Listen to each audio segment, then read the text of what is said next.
I feel like if you have an actual fear of death, and I'm not talking about you just question death or you get a little anxious thinking about the word death.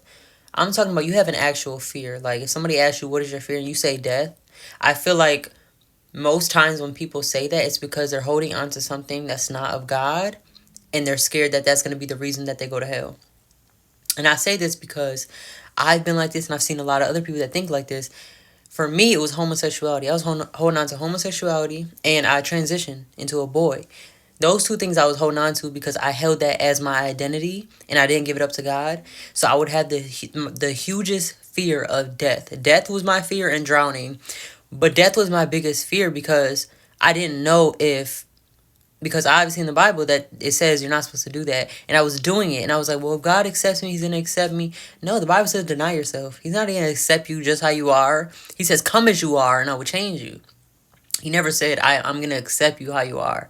So if somebody ever tell you that, that's a lie. But yeah, back to what I was talking about. Like, I just feel like I'm not saying that every single time somebody has a fear of death that that's what that means, but majority of the time it's because you have something in your life that's not of God that you refuse to let go of out of fear, out of being looked at funny, out of, it being your comfort zone, it being your survival mode, whatever the case may be. If you have that fear, I would just analyze your life and I would look around and say, okay, if I'm being truly honest with myself, what is something that is not of God that I am trying to hold on to and I'm trying to make excuses for keeping it? And once you do that, you'll realize that it's always that one thing that you're holding on to that's like, no, this is not of God, but this doesn't make sense. Like, why do I have to drop this? Why do I have to stop having this in my life? And once you drop it, you realize you don't even have a fear of death. Like me, yes, I wonder about death, but I don't have this fear because for one, I know it's not going to be painful.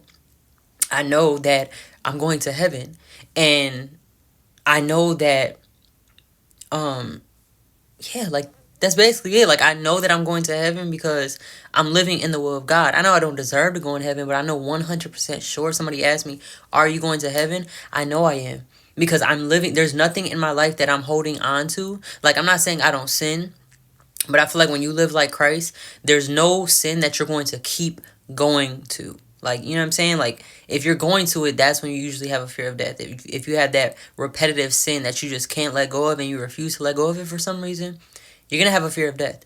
So I don't know who needs to hear that. Maybe that for somebody specific, but just learn to let go of those things. Like, learn to accept the word for what it is. And when you learn to accept the word for what it is, you realize that when you align to the word, your mindset changes, right? Some people think that if they change this thing or if they let go of this thing, that they're not going to like who they are or they're not going to accept who they are. They're not going to like, the person that God is creating them to be.